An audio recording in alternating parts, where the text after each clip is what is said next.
First off, rest in peace, neighborhood Nip. I ain't crip, but I'm on that neighborhood shoot. Building business, it's that black owned. If you hustle, better hustle till your pack gone. If you work, better work till your back hurt. And if you rap, make it better than your last verse. Yeah, more lyrics.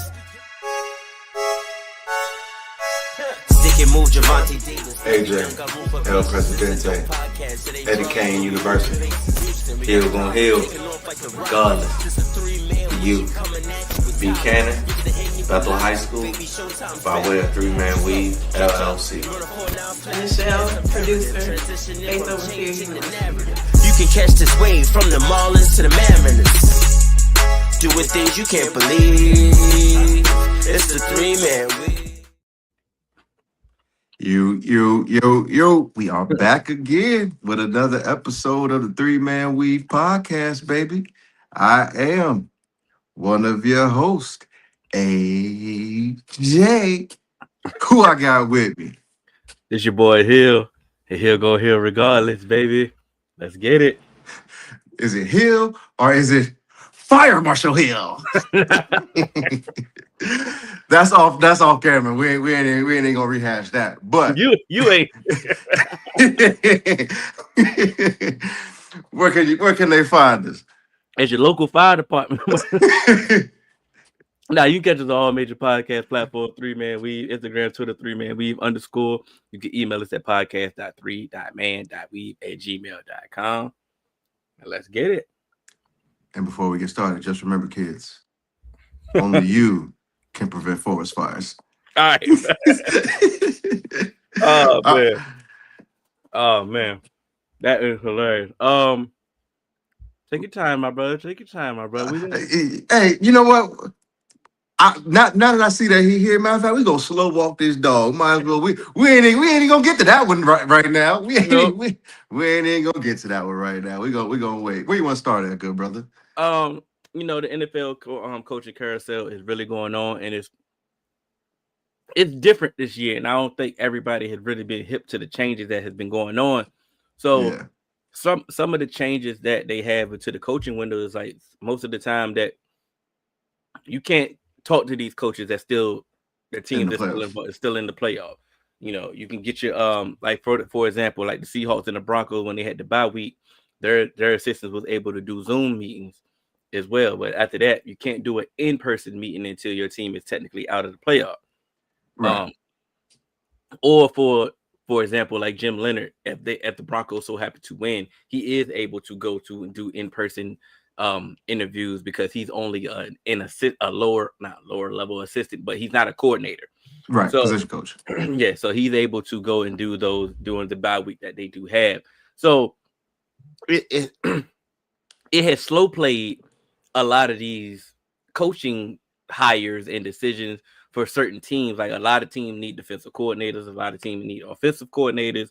Some of these coordinators that openings are still going on they're interviewing for head coaching jobs, and certain jobs are coming open later than usual, and those staffs may necessarily need to be filled so for other jobs to be filled as well. So this thing has been more so played, and I think certain fan bases, I know for example, my fan base, which they just finally filled their defensive coordinator position, have been like panicking, like, what are we waiting on? Let's make a move. Let's do something now. And I, on social media, have been trying to preach patience, because at this point, what can these coaches really be doing? Like, this ain't college, and like they don't need to be.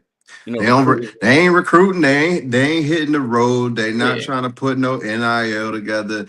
The only thing that they really doing, like you said, is trying to put a staff together. Yeah. And I, to be quite honest, a lot of the teams that are on the market, for the most part, it was a good time. There was no need to rush on a lot of this because of the candidate pool, to be quite honest, especially for those teams that, to me, that were looking for a defensive coach. Like if you were looking for someone to take over your defense as far as a defensive coordinator, or you were fine with bringing in a defensive-minded head coach, you had options. It was a lot of good defensive candidates out there, and like I said, even for the Cowboys to, go through their defensive coaching search, it was actually good that they were able that they were patient, because it lets you know, like, okay, we can actually really go through these without panicking, like, oh goodness, we might lose this guy, we might lose this guy. You had a lot of options, and I think, we'll get into what we think, but it's like certain teams, some teams were able to just identify their guy and look, hey, we want somebody with a lot of experience. Some were able to be like, hey, look, we want to go through this whole process and just, yeah, we want to see, can this person bring us new ideas? Can this person bring us fresh ideas? Stuff like that. And so I think that's good. And then with some of the head coaches that moved on, I think on the offensive side of the ball, it was more slim pickings. But I do think it was some, like, at the top, I think it was still some good names that you kind of feel comfortable with. And I think there was one team that kind of made it a lot easier for some other teams by, filling their spot kind of early with someone that a lot of people look like, really? Kevin Stefanski and the Falcons, I'm talking about you. And but that's the thing about it. I know you was like, it's a lot of defensive coaches that that there was the ones that at the top of the market when it comes to the head coaching candidate. Right. But when we like, it's about to be draft season, like I said, at that point, the nerds of the media, of the social media, they take over in this area right here and there, and so they're always on the front line of, well, we need an offensive head coach. We need to align with the offensive head coach so he can get the quarterback right, and we can do that. And they only want to push those offensive minds as head coaches, and I always push back on that. I really don't care about what side of the ball that you're on. I want you to be the right candidate. You know what I'm saying? Yeah, for sure. You know, And to me, I think, again, like we said, because it's become such an offensive driven league, that's where it's like, oh, especially like if you have the quarterback, or, you think you may have a quarterback, oh, we need to get a guy. No, sometimes it's actually fine to get a guy who can actually be the CEO of your team and and control the entire team. And, like I said, Todd Bowles has been on the hot seat for how many years? mm-hmm. And he's literally about to be on his third offensive coordinator, and two of them ended up being pretty decent head coaches. Yeah, You know what I'm saying? And so again, say what you want about Todd Bowles, and like I honestly think that he's not truly getting enough credit for what he's been able to do, because to kind of have that offensive, turnover and still kind of make the right hire, that's a big thing. And again, take a look what happened in Detroit. mm-hmm. They had Ben Johnson. That hire really means something. And then when you don't have it, like you went from a team with Super Bowl aspirations to missing the playoffs completely. So that can't, like the ability to hire and identify coaches can go a long way. And so I think that, again, we've seen it over and over. Some teams, they will, like, they may have a defensive head coach and they may have some sort of success, and then they're like, oh, but we have a quarterback. We want to get an offensive head coach in here to work with the quarterback. And then next thing you know, things go downhill, because guess what? That offensive head coach that you got, he's probably better served as an offensive coordinator. He can't run your whole team. He can't win your locker room. He can't, get your guy, like that whole team to play as a unit and get everyone to be playing complementary football. Or he's that offensive coach can't, understand, like, hey, you're putting our defense in certain positions by calling these plays and not protecting us either. Certain things like that. So it's just like, it's a lot that goes into being a head coach outside of just, hey, can I work with the quarterback? You got 52 other people on that roster that you need to make sure you are aligned with. And prime example of somebody like Mike McDaniels, and can he be a great offensive coordinator for a certain team? Got hired with the Chargers, yes. But it was, I kept seeing this whole rhetoric about him is, if he's so highly touted as an offensive coordinator for all these teams, he should get another head coaching job. I'm like, bro, that's not even making sense. We just seen him in Miami. Like, I get it. Offense was good. He got Tua to look respectable, and he got the best out of Tua. You know what I'm saying? I get it. Kudos to him. but we also seen him lose his locker room. Like we seen it come out that players were just bucking meetings. Like, we don't care about this meeting. We're not coming to the meet. We don't respect him. We seen him at the podium look completely lost. Like, yeah. Like, I mean, like, be quite honest, bro. You got it. I get it. You're a great offensive mind, but at the end of the day, the people stuff matters. The people stuff matter, and it's the other side of the ball that that matters as well. And if they don't believe in you, then this whole thing is still going to crumble. I get it. Offense is going to look good. Shouts out to you, but like I said, at the end of the day, some people are just built to be coordinators. Like I said, we've seen Josh McDaniels in multiple spots as a head coach fail.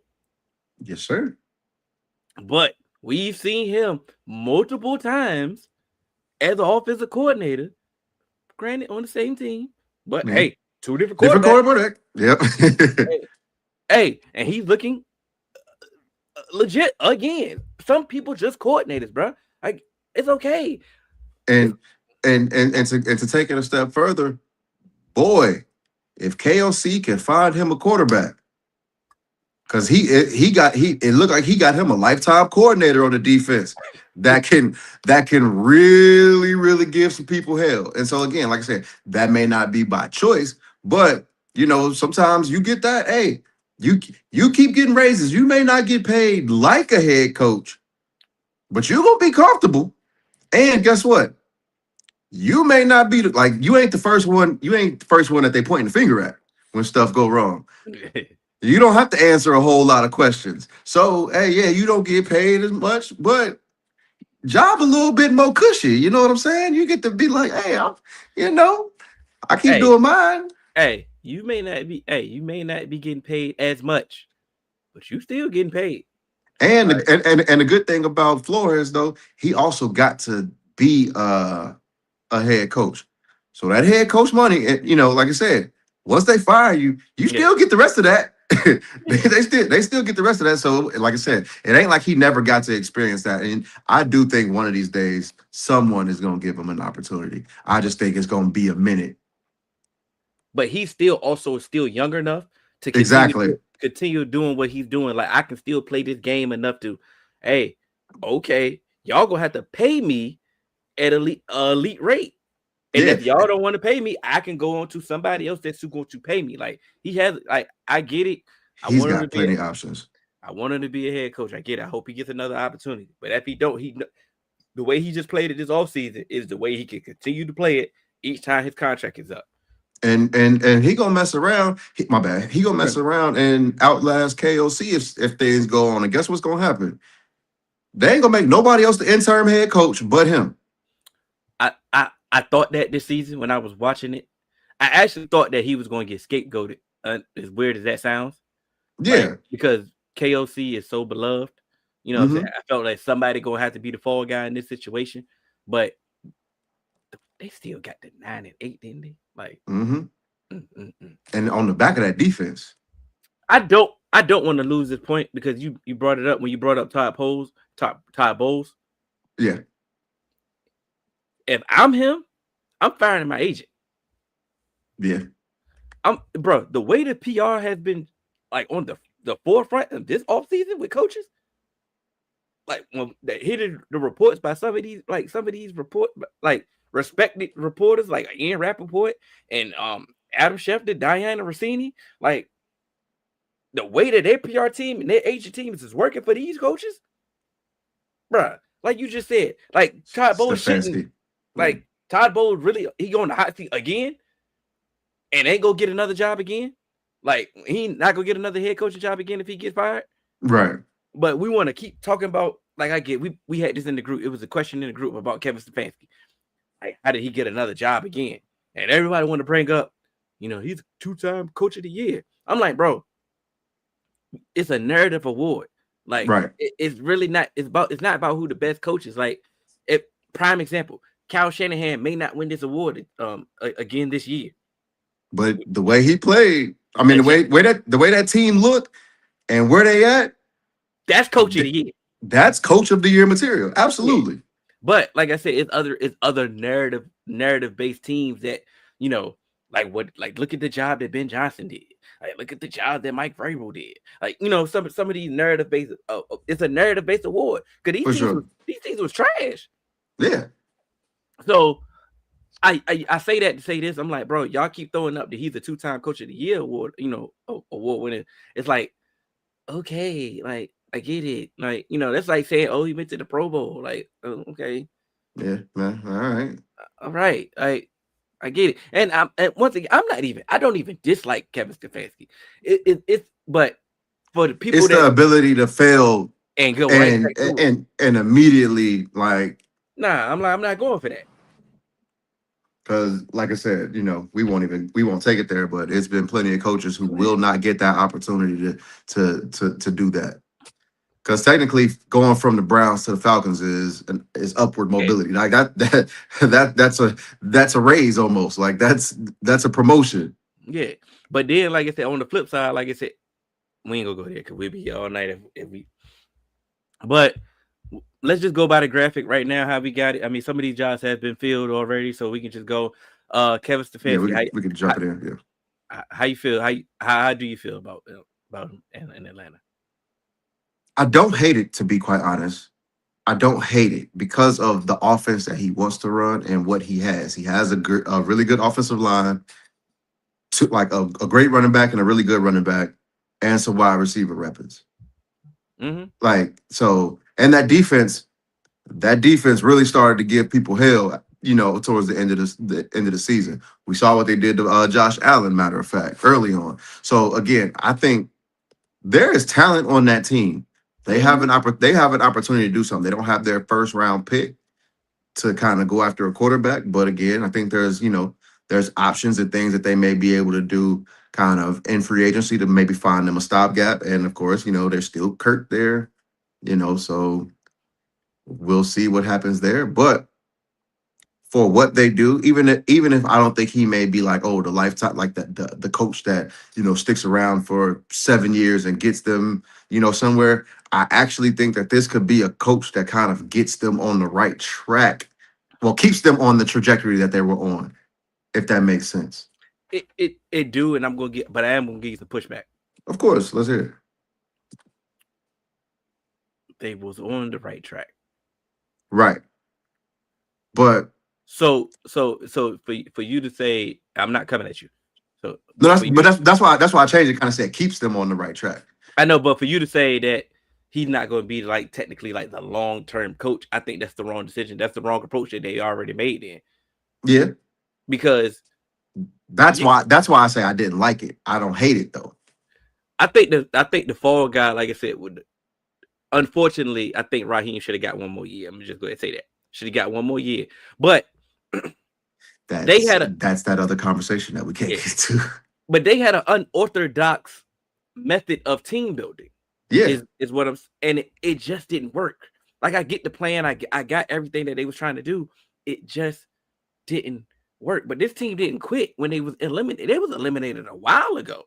Mm-hmm. But the team didn't quit, so I felt that I know that the GM definitely had to go because that's your plan. Like this was your plan that you put in fruition, and Raheem just had to go with it and just had to try to make it work. So that I felt that the GM should have been fired. But that's the problem, because if you bring a GM, it's going to be hard for a GM to be like, okay, I'll sit here with Raheem. So it's almost like a coach want to come in and bring his own quarterback. So that's why I understand it. Mm-hmm. But again, to make this hire, it's like that's when it kind of be like, well, you could have kept Raheem, but again, it's like you want to kind of get that new fresh start, and then again, you got to think about who's making that decision.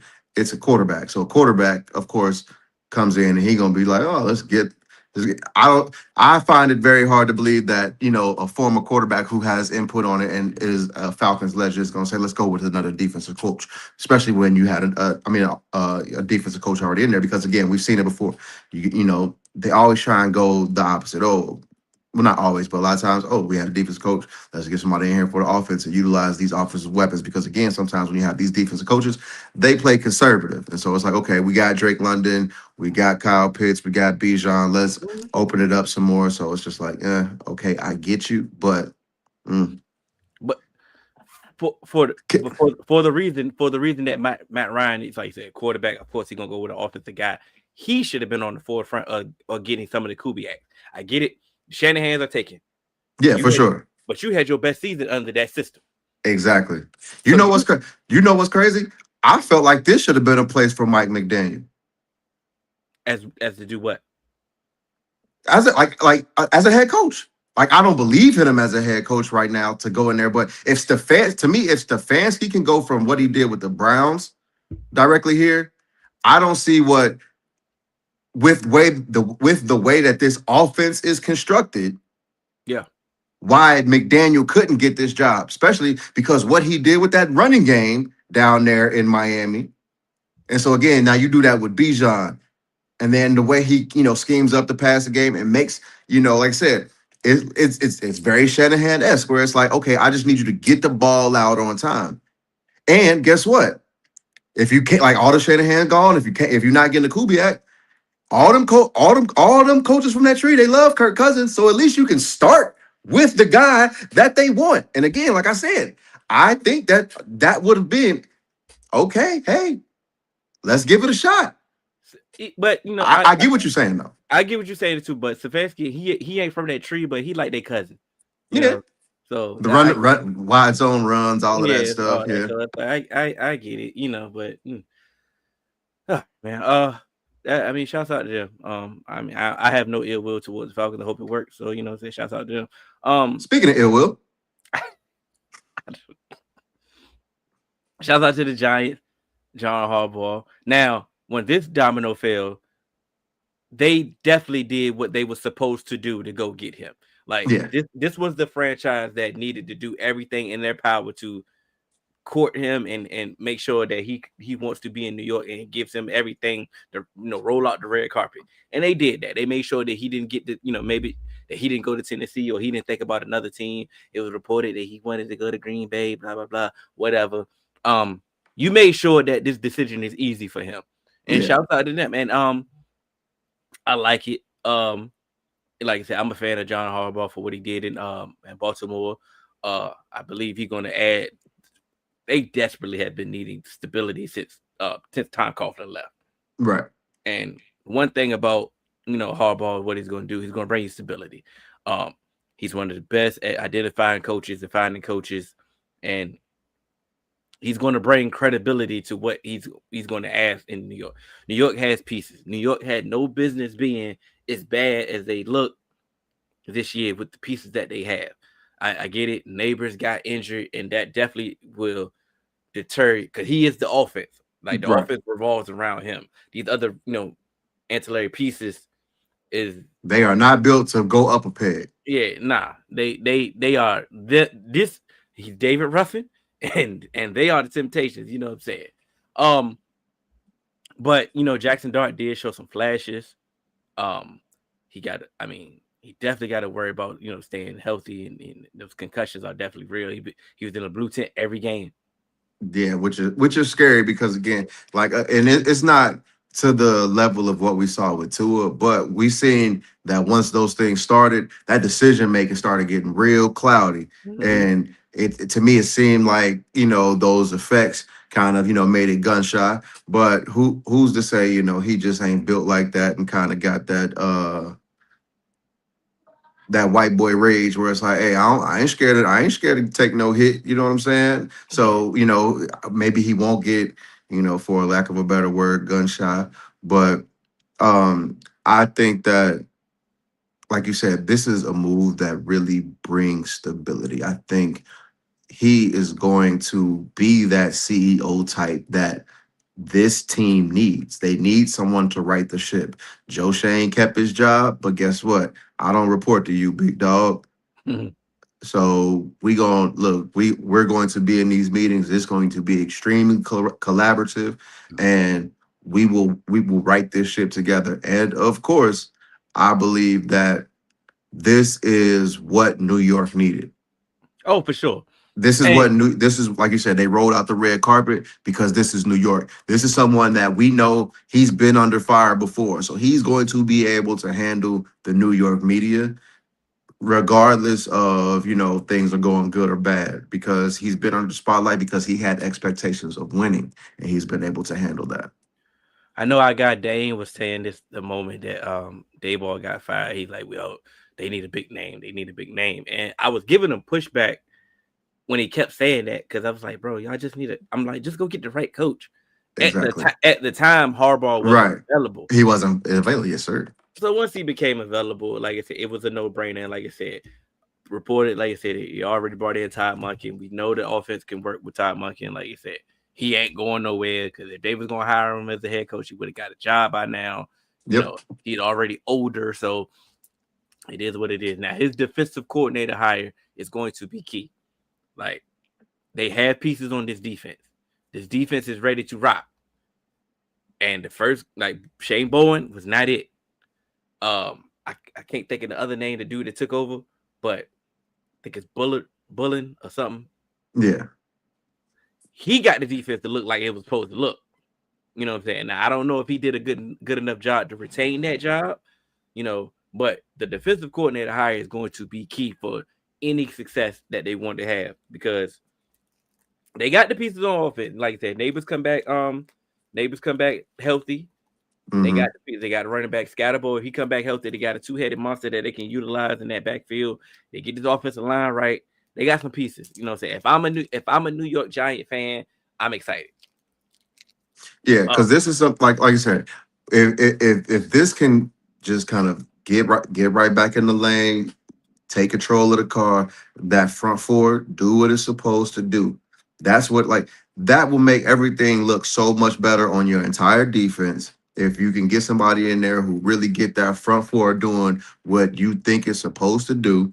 And like I said, we saw what Todd Monken did.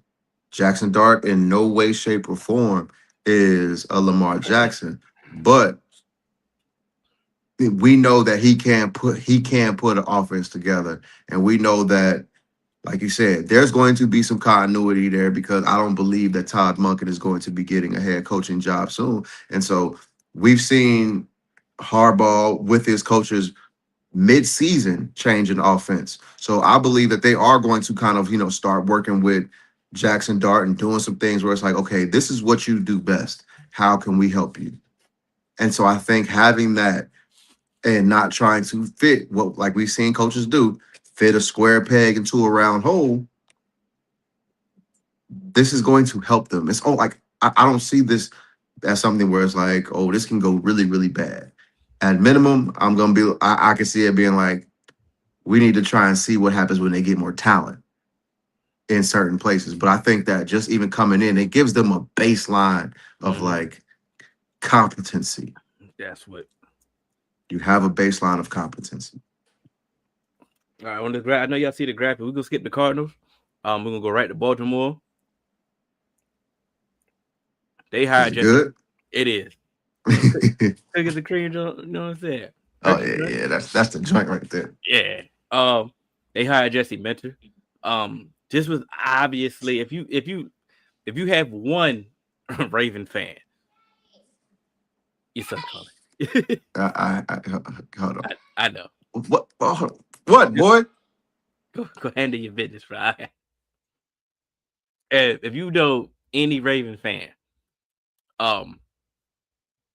they've been definitely upset about Mike McDonald's success in Seattle.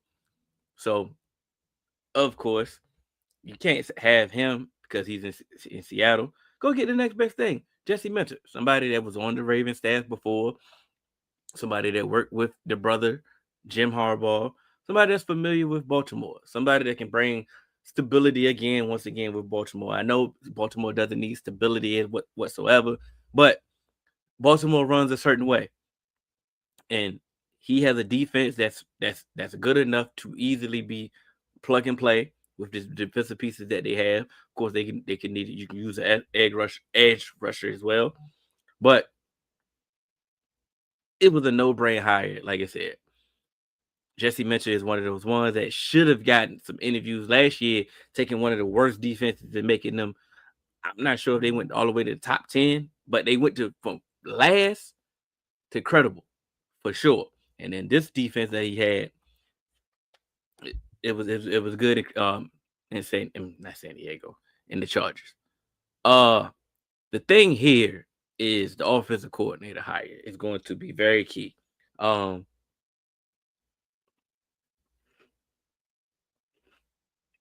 don't know who he's looking for, what type of guy that he's going to be looking for, because when it comes to these pieces that come from the Harbaugh tree, they don't necessarily go get the offensive coordinator that you kind of think of.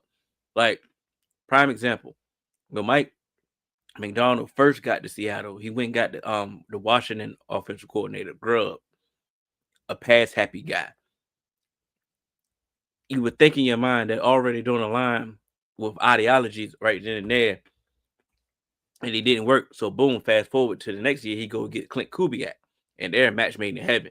Somebody that wants to run the ball, somebody more ball control offense and more steady. But he also expanded his playbook and his game to make sure the efficiency in the run game and the passing game to be explosive. Now he's a hot candidate as far as head coaching job to go.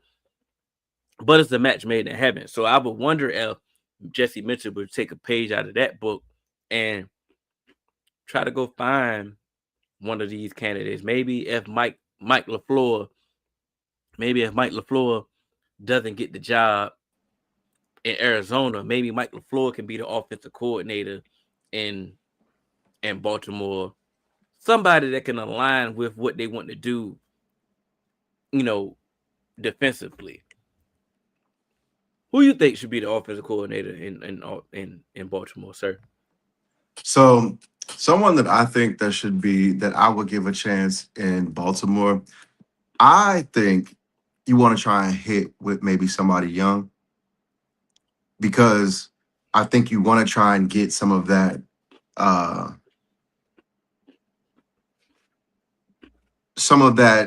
that freshness into this offense, and someone who knows how to utilize some of their skill sets that they have. Because again, it's not like they have great wide receivers, but you have some old school components. But that's why I think the running game should be good, and you want someone who be like, hey, we have Derrick Henry, let's freaking use him.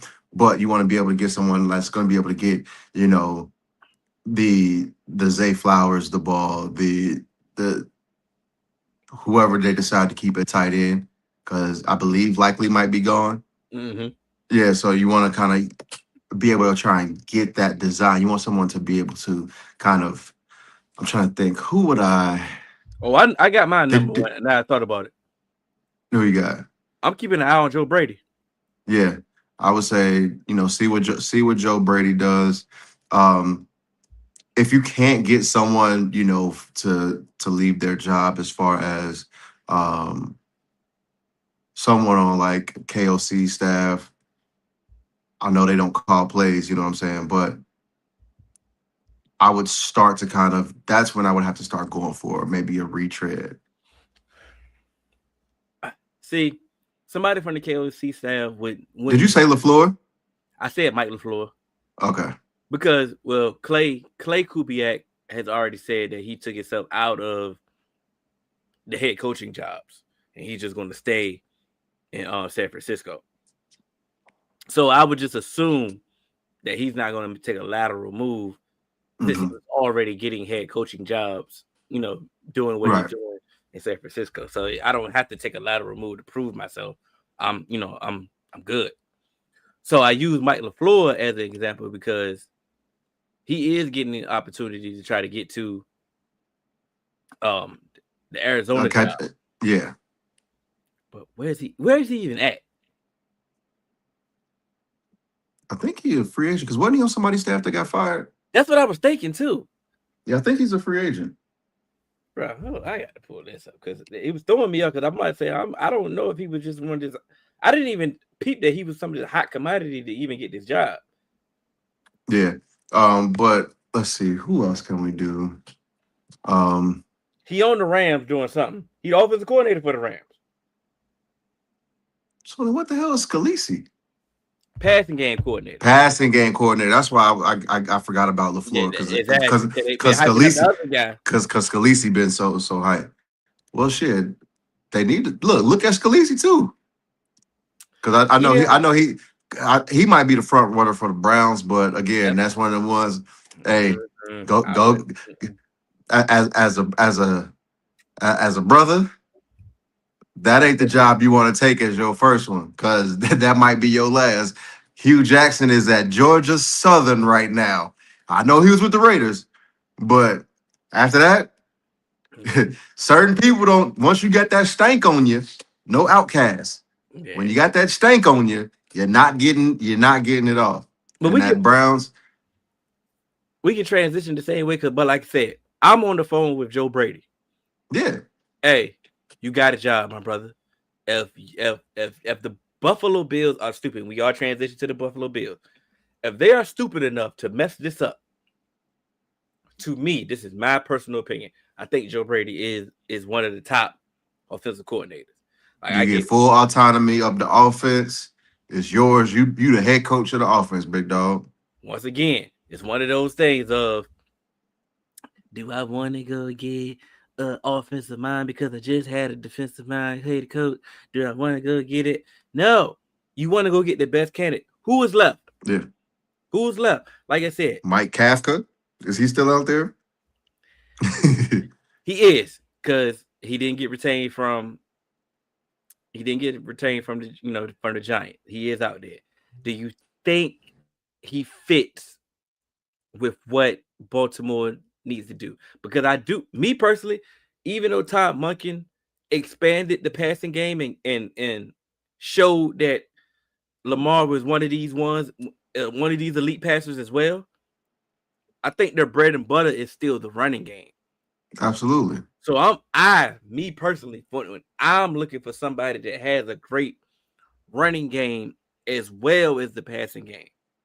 So I'm looking at it like Joe Brady can take the same playbook that he used in Buffalo, Yeah. copy, and he ain't got to change nothing. Copy and paste. But you know what's even crazier? The way that the roster construction is. Like you throw into some tight ends and not great wide receivers, but you got you a running back. As a kind, I get what you mean, but that is disrespectful to say. But I do get why you said it. I get why you said it. I get. But so the reason You why don't I say have that to. because I know. Zay Flowers is a better Khalil Shakir. They same size, same build, and everything. You want like they've been running the two tight ends, so it might be Mark Andrews and Charlie Kolar now Mm-hmm. if they don't bring Isaiah Likely back. And instead of James Cook, you got Derrick Henry. Offensive line ain't as good, but DaCosta and Bashadi, they'll work with you on that. They'll make some changes. Their offensive line is only bad at this one spot, and it's so bad that It fuck up everything else. yeah. So that's how bad it is. If you get Falele out of there, just get, anybody at this point. Yeah. And it'll be the same thing. So where do we go? Oh, sorry. I thought Quit my touching bad. shit. My bad. My bad. My bad. Yeah, quit touching. Don't touch nothing. Okay, sorry. But if I'm, like I said, but I'm on the same. But I'm on the same wavelength. I get it. You had Sean McDermott, defensive coach. I get it. I get it. I get it. Joe Brady. I don't know how Bills fans feel. Maybe they mad one day of the week. I don't know it. Joe Brady, whatever. I feel that the Joe Brady. I feel that the Joe Brady Hold and on, I'll Josh be right Allen back. connection. That's fine. I feel like their connection is elite. I feel it's one of those ones. I wouldn't mess that up.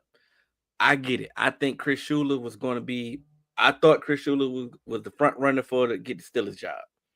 He didn't get it. I would be on the phone with Chris Shula. What he doing with this defense in LA, bro? You put him in Buffalo with those pieces that they got. I think that's a home run. You know what I'm saying? I do get it. He might come with his whole staff that he was planning on bringing to Pittsburgh. That's fine. And if that's the case, cool, you do that.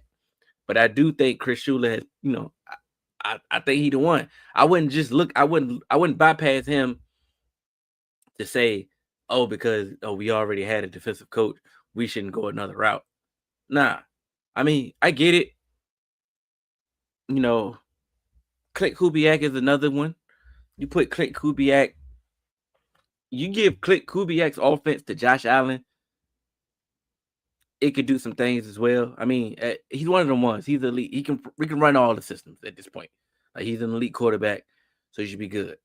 So you have options, but the pool that they already interviewed, like they want to bring back Dayball, because him and Josh Allen has a good relationship. You interview Phillip Rivers, and they making it seem like Phillip Rivers is gonna be a good head coach. I'm not trying to hear that. Like I feel that Buffalo's ready to mess this up. Basically, if you heard the press conference from the owner, we already seen how Brandon Beam is acting, throwing people under the bus because he kept his job. But this owner, he proven that he incompetent. So I'm seeing it that like, bro, they about to mess this up. Like Buffalo about to mess this up, and they have an opportunity. This should be a prime job. You shouldn't be messing this up. Like you have, like you say, you have a Chris Shula at your disposal. You have a Clint Kubiak at your disposal. You have a Vance Joseph at your disposal. You have who else? I mean, who else you want?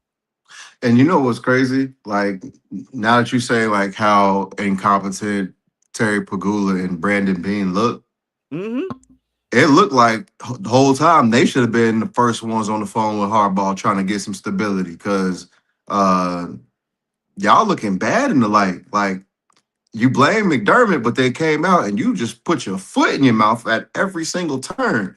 Like it makes it look like, oh, this is a franchise with no direction. You guys have no idea what you're trying to do. And throughout the season, a lot of the complaints that people had wasn't that, oh, this is a terribly coached team.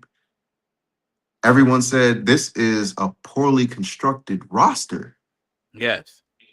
And so again, if you're going to do something and you're self-aware and you're hearing these things, and yet the person who constructed this roster actually gets a promotion, you need someone to kind of like, again, to take that stink away from you to make it seem like, okay, yeah, it really was just the coaching. Let's go ahead and get someone in here. And I don't know what they like.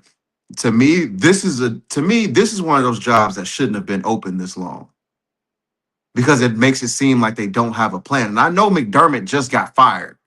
They don't have a plan. And that's what I'm saying. It does not seem as if that they have a plan because, again, if you feel like the plan was Joe Brady, Joe Brady was our guy. We did our Rooney Rule interviews, and we are promoting Joe Brady. Yeah. I don't know. Like I said, who you bringing in, what's your process, and how you doing it. But like you said, they didn't have a plan. It's obvious, bro. Yeah. We would have heard the reports by now. We would have heard the reports. We would have heard the reports of Clint Kubiak. We'd have heard the reports of Chris Shula. Like, you know what I'm saying? Do we even have leaks of like who's the front runner for this job? Brian Daboll. That's the leak. Yeah. That's the leak of Brian Daboll and Phillip Rivers and people with Ian Rappaport had a tweet that said you can't find a better guy than Phillip. Come on, Ian. Hey, come on, bro. We already lost Adam Schefter. Whoever is Phillip Rivers' agent, Todd Bowles, call him. I mean, come on. Call him. Or Kevin Stefanski. That's who you need. Yeah, you need one of their agents because they gonna sell you and they gonna put that good word out there for you. But just like you said, with the defensive coordinator pool that we have right here, Joe Brady should easily be promoted. Go get you a defensive coordinator and just keep this thing rolling. Like, what are we talking about here? And you know my thing. Like, hey, Joe Brady, you ain't never been a head coach before. Guess what? It's some defensive coordinators out there that's been head coaches, and you don't even have to worry about it. They've been able to, like, they've shown that they can, put together a scheme of players, whatever the case may be. Like, you can make it happen. Nah, but he ain't so young that he need that. I know, but I'm just saying, how I just feel about first time head coaches. I get that, but that's all I'm saying. at least he been there so long enough that he understand how this thing works. You know what I'm Yeah, saying? right, for sure, for around. sure. He been around other teams as much as like I say. I get it. First time head coach, I get it. Go get you a vet. I understand. I get it. I'm not mad at you. But it's some young dudes. It's some young dudes just like you that's ready. You know what I'm saying? That's ready for promotion. You know what I'm saying? You go get you Durante Jones that almost got the job in Dallas. Passing game coordinator and for the Vikings. That's the understudy the Flores. He ain't just been from Flores though. He been a whole Right. bunch of top coaches, top defensive coaches. You go get him with that with the pieces they got on that defense, with some of the things that we've seen Flores do, and you try to start implementing some of that. Yeah, you ain't just gotta go, go find John. You ain't just gotta go get Jonathan Gannon. You know what I'm saying? Yeah. And don't get me Raheem wrong. Morris. I know they ain't gonna do it, but man, because we seen Raheem Morris be able to do stuff without a pass rush. Hey, that's what y'all biggest issue is. But you know what I'm saying? So you know what I'm saying? I get it. it's plenty. What we saying is it's plenty of options. It's plenty of options. So I get it. You just don't have to. Those are the top two former head coaches. At this point, that's available. I ain't mad at that. You know what I'm saying? But it's plenty of options. You ain't got to just do that. Like you said, Anthony Weaver gonna get a job? Mm-mm. All right. What's up? Plenty of options. Come on over here. Come on over here. We seen your team have a fire sale and your defense was still good. Exactly. Come on up here, brother. You know what I'm saying? We contenders. You can get you a job messing with us. Anybody call Pat Graham lately? Where he at? Didn't he get released with them too? Come on now. He might still technically. He's still. Oh, okay. I said still technically under contract. Okay. The Raiders, you know what I'm saying? Because that's who I'm calling. Hey, to make sugar out of. All right. That's who I'm calling. But and he, what's crazy? I'm firing my agent too. If I'm him, yeah. Because like I said, bro, the job that he's done with the pieces that he's had, and your defense ain't ass. Bro, we've been talking about Pat Graham should be a head coach for years. Like, right. Okay, we gonna move on to the Dolphins. We skipping the graphic. We're gonna move on to the Dolphins. Jeff Hafley, he played the game so perfectly. I'm not even mad at him, bro. Yeah. I'm this is kudos to you, my brother. Like chef's kiss, dog. Yeah. Chef's kiss. There wasn't a whole lot of hoopla around it, nothing. Hey, I did my job. Hey, people was talking about me. Got me a job. That's how you're supposed to do it. Went from BC to Green Bay to good old South Beach. And I think more college coaches are going to do this. Yeah. I think more people should peep the blueprint and like, listen, hey, look, I'm at a school. I've done a good enough job, you know what I'm saying? Keep my name and came in. We can't compete with everybody in this NIL era, bro. We ain't doing it. Like I say, let me go ahead and go into the NFL, do my thing. If I do my thing right, I'm gonna get a head. I'm definitely taking the first head coaching job that come my way because I want to be a head coach. The situation is nasty. I don't know what they're gonna do with Tua. As far as they're gonna move on from him. He going contract is there. We don't know, bro. We don't know. I go ahead and say it. No, you go ahead and say it. Where you going? Go ahead and say it. I know you would. Nope. Don't say it. Don't say it. Never mind. You got plenty of time. Don't say it. Don't you say it? You about to say he could. So, but he's more so a defensive. He's a defensive minded head coach. So of course Anthony Weaver is looking for a job, and I think somebody's going to strike gold with Anthony Weaver. They promoted Bobby Slowick as offensive coordinator. That's kind of okay. Yeah. We'll see how it go. He come from a tree that same tree as McDaniels. Shanahan tree. We'll see how this works. If they move on from Tua, we all know this is already a gap year. It's a rebuilding year, so he get a mulligan, long as it don't look like the Jets. Yeah, Right. But You shouts gotta out to him. get an interception. Get one and you'll be fine. Now we're gonna move on to the Titans. This was funny because they did expedite their interview process. They upped the interview with Salah once they lost. They like, hey, look, we need you here now. I was kind of reluctant. I thought that since at the same time Sean McDermott got fired, I felt that since they put the full court press on Harbaugh, they would put the full court press on McDermott. Looked like they targeted Salah, and I'm not mad at that. Yeah, I'm not mad at it either because I think they might recognize, like, hey, look, we saw what you did with the Jets. It wasn't a complete shit show with the Jets, and you were looking for a quarterback the whole time. We got that piece in place. Mm-hmm. We got that piece in place. Give you a competent defense, bring in, offensive coordinator, and you know where he comes from, who he might try, what he might look for.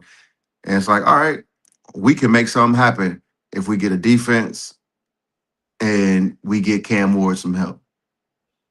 So I think that I do not mind, and I actually think, for as crazy as it may sound, I think Salah and Cam Ward's personality actually mesh Everything that more they than said more than about I would with like someone like McDermott coming in. everything that they said about Stefanski, how he immediately needed a job, would deserve the job, having whether his fall in Cleveland and everything else and this all this. You can attach that to this Robert Saleh, but the reason why we vouching for Robert Saleh is he went back to be a defensive coordinator, and the job that he did at defensive coordinator might have been better than the job when he left it. Exactly. You feel what I'm saying? With the injuries that they had, and that defense was still out there, attacking, still looking legit. Come on, bro. Yeah, like that's how you rehabilitate your image. That's how you do your job. That's how you go deserve another job again. That's what we like. Right. And I'm like, you know what? Kudos to him, bro. And I hope it works in Tennessee, bro. You know what I'm saying? For sure, Now, 100%. Because that, to me, that's how you supposed to do it. Like, if it don't work out, you go back, rehab your image, you work, and then you play. Somebody's gonna be like, I like the job that you did. We can make that work. mm-hmm. Like we said with Stefanski, like, hey dog, like, We you get it. are offensive, like we get it as Cleveland, but that offense, it didn't look good.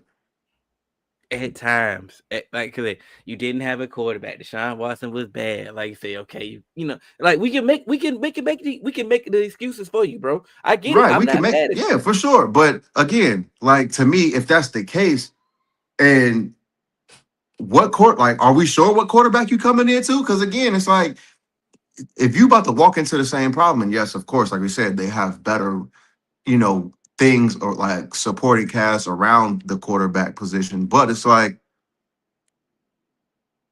if things look bad with you there, and it's like almost as if, because like they said, hey, you wanted Dylan Gabriel.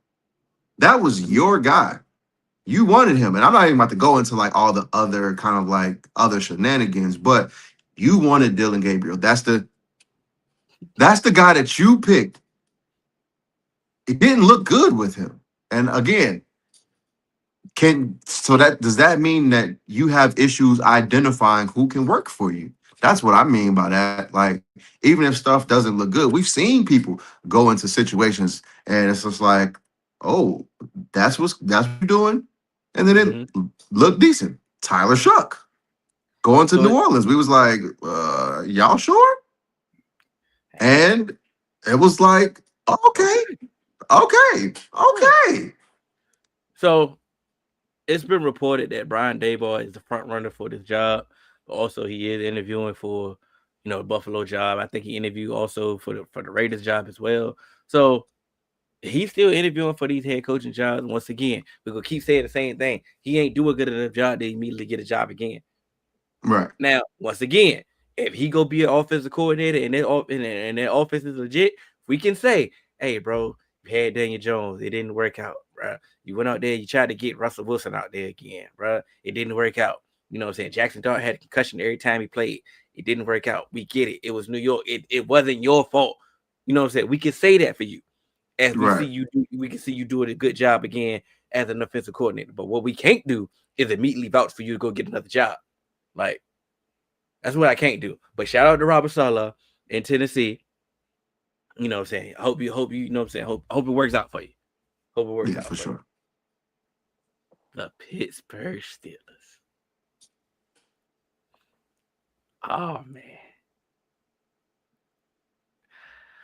I'm going to give you the floor because I do have an objective take on this because I am a fan of Big Mike. So I'm going to give you the floor and let you do whatever you want to do at this point, my brother. I'm about to be really anticlimactic here because, again, like we said, this team is in limbo. And this roster is old, especially the defensive roster is old.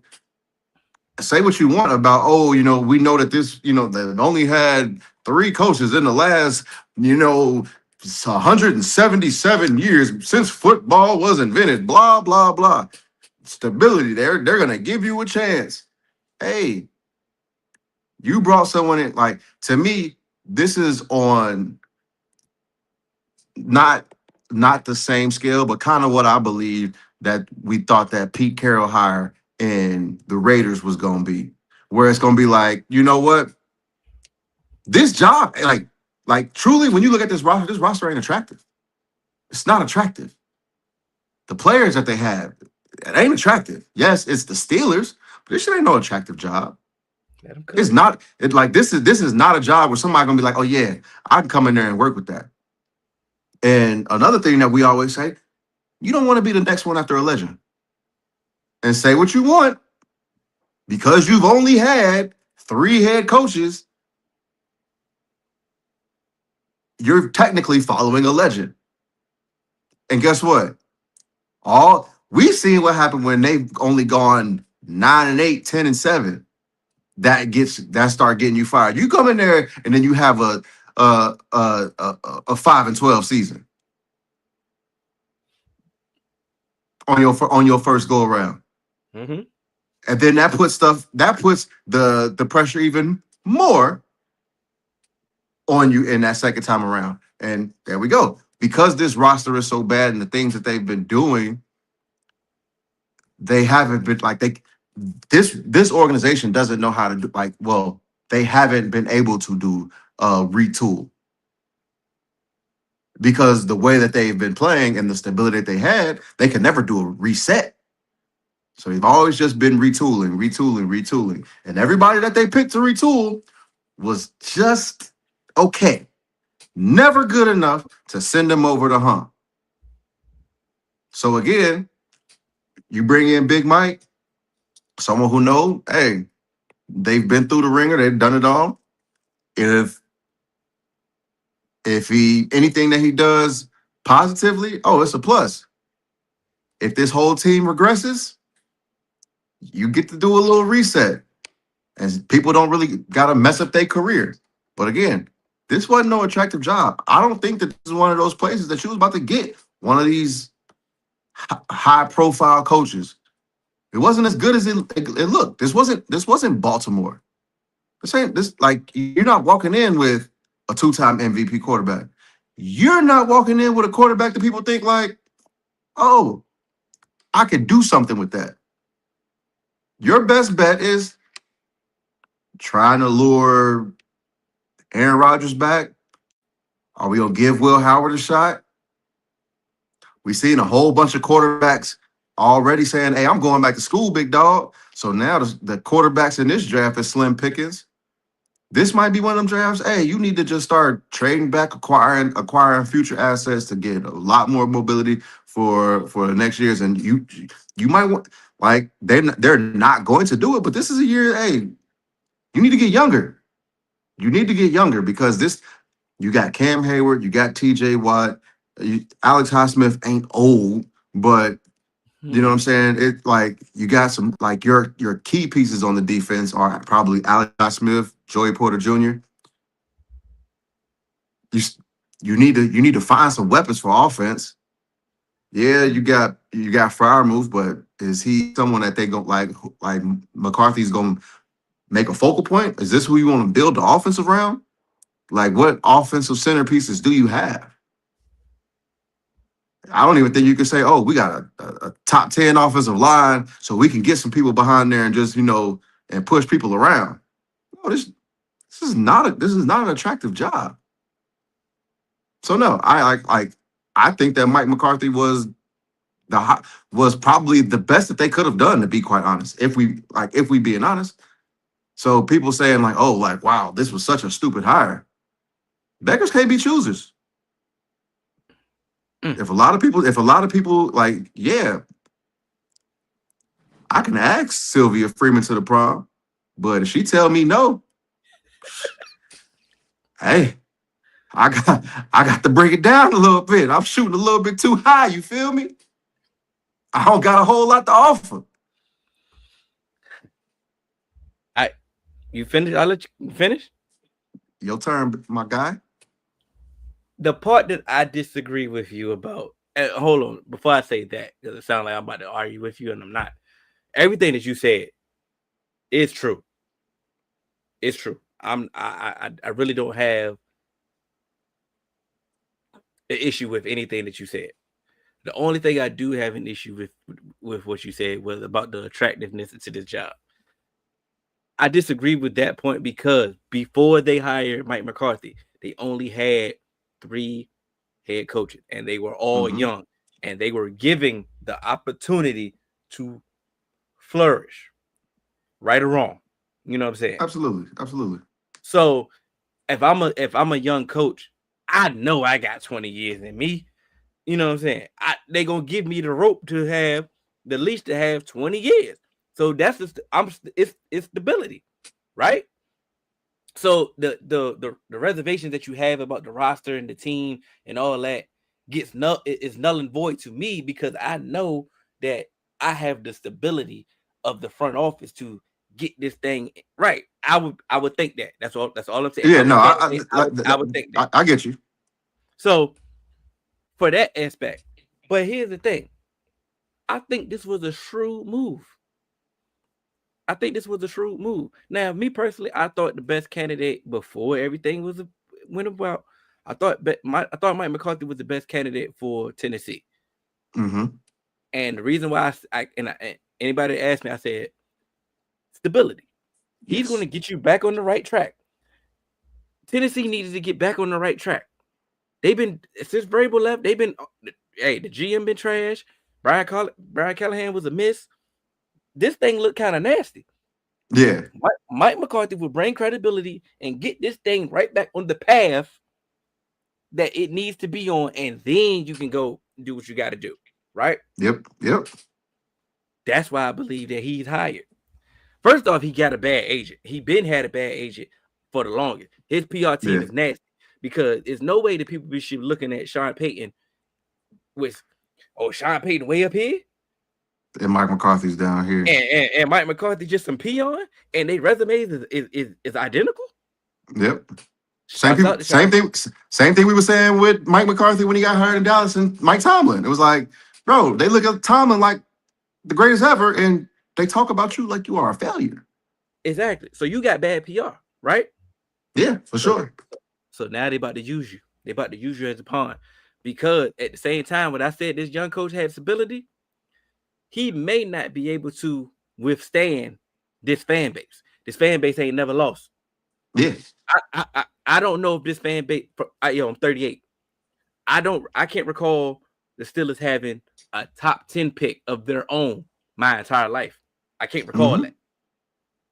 They don't know what it's like to lose. We've seen how they react off a losing streak. Absolutely. We've seen how all of a sudden the sky's falling anytime that they're going through a losing streak. Oh, it's like, this ain't looking like what it's supposed to look like. We've seen the fan base react like that. They booed Mike Tomlin in the middle of the season this year. Feel what I'm saying? So Big Ben was he was drafted at pick 16, wasn't he? I think was Ben actually was Ben 10th? Hell no. I swear he was 16. They serious. Somebody Googled it. But let's get back to my point. I mean, shit. What pick was Ben Roethlisberger in the draft? Because I swear, I think Devin Bush was the he was 11. Okay, he was okay. I Cool. I think Devin Bush was like 14 or 15, and I thought he was 10, but they traded up. But they traded up. So I think they traded up because they traded up right before us. Okay, Ben, we'll give Ben. Okay, yeah. Ben was the last one. That's 2004. Yeah. And before that, okay, cool. So okay, cool. But let's stay on my same path. If we say if everything that you just said is true, this roster is bad, this roster is old, they need to reset, they need to do everything. Okay, let's allow Mike McCarthy to take these bullets. Yeah. Instead of Chris Shula. You know what I'm saying? Because maybe Chris Shula ain't built for the Mike Tomlin criticism of going 9-8.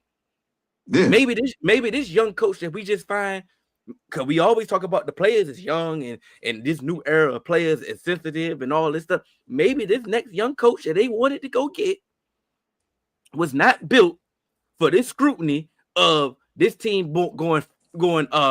Yep. You know what I'm saying? Maybe this team won't built for them to be trash. Ain't built for, maybe this next coach ain't built for that. And they knew that this fan base ain't ready for that. Let's prime example. Let's say it's about to get nasty. Y'all ain't gonna give him the same credibility, or the same grace that you gave a Bill Cowher, same grace that you gave a Mike Tomlin. You could be like, hey, look, you better get this together. We ain't used to this. Exactly. But you know who used to taking scrutiny? McCarthy. Who be taking bullets and just staying there? Who been criticized his entire coaching career since Green Bay? Or is this his fault it's his fault that Aaron Rodgers only won one Super Bowl? Yep. It's his fault that Dallas couldn't get over the hump. Right? It ain't nobody else's fault. It's Mike McCarthy. He the one that always got the shortcoming. So okay, let them be trash. And what they gonna do? This fan base gonna light his ass on fire. And they could be like, oh, okay, cool.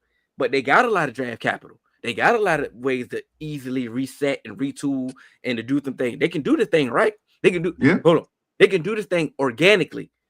They don't have to just purposely be ass. Like somebody will want them to. Like, of course, you can go trade TJ Watt. You can get you let Cam Hayward go somewhere else. You can go expedite this reset and actually rebuild. You know what I'm saying? And end up like, if you do it right, you can be like the Rams. You can do this. Or you can organically reset with this draft capital they got. They got a lot of draft capital in this draft. Unfortunately. They can have what's that favorite draft that you like to mention? The New Orleans Saints joint with when they got Alvin Kamara? When they got Kamara, I think it was Kamara, Ramczyk, Trey Hendrickson. Mm-hmm. Was it Demario Davis too? He old as hell. I don't think that. Yeah, but they hit like 5 picks. They hit like, you know what I'm saying? They can have one of them. Was it Lattimore too? I think so. I think he was the first one. Yeah. Him and Ramczyk was on the same page, but that's the draft. You know what I'm saying? They can have one of them organically and be straight. For sure. You dropped it. Almost lost my toe. But all I'm saying is, okay, I get it. That Chris Shula hired, that thing was looking good. Chris Shula, the passing game coordinator as the OC, Raheem Morris as the defensive coordinator. That thing was looking good. I ain't gonna lie to you. You know what I'm saying?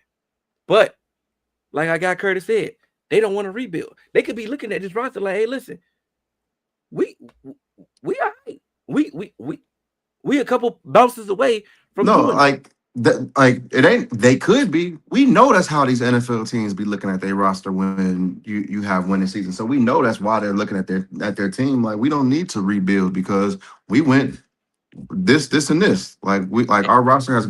We don't lose, so of course we can compete in the NFL. And if the report is true that they were blindsided by Mike Tomlin stepping away because he wasn't fired, he stepped away on his own. And if the report is true that they were actually blindsided by him actually stepping away, they can be thinking that, hey, this roster is still a couple bounces away. Let's go get a veteran with some credibility that the fan base could get behind. Don't get me wrong. Some of the fans that we know aren't excited. Bro, I went to the game last year. Bro, I found out that I knew he was from Pittsburgh. I didn't know he had a restaurant in Pittsburgh. I didn't know that he was beloved in Pittsburgh.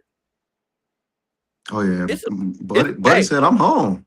Hey, I'm not making this a race thing. This is what it is. Hey, but he got love in Pittsburgh, bro. Yeah, for sure.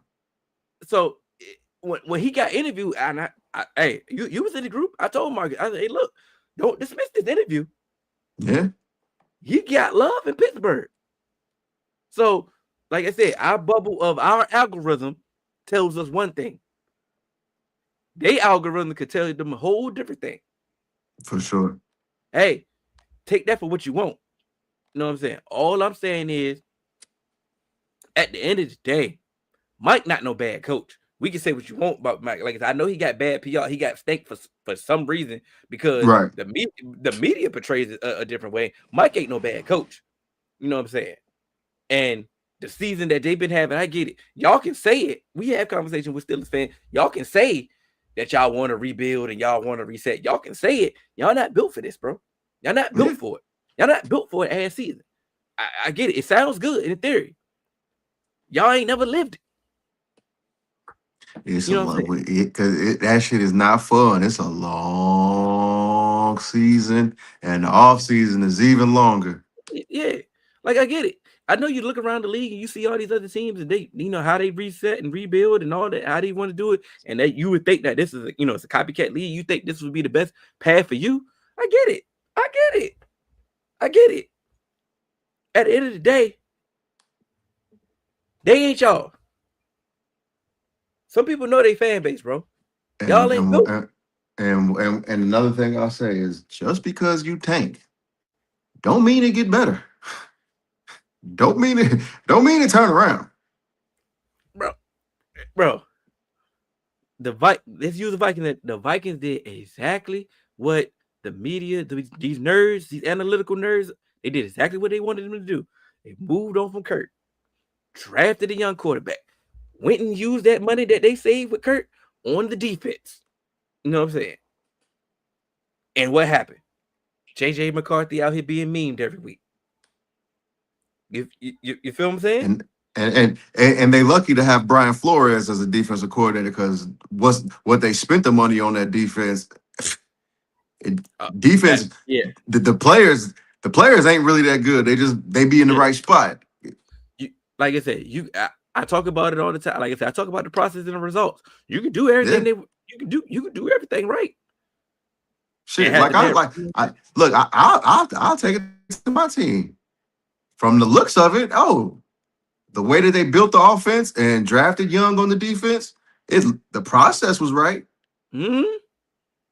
It just didn't work out.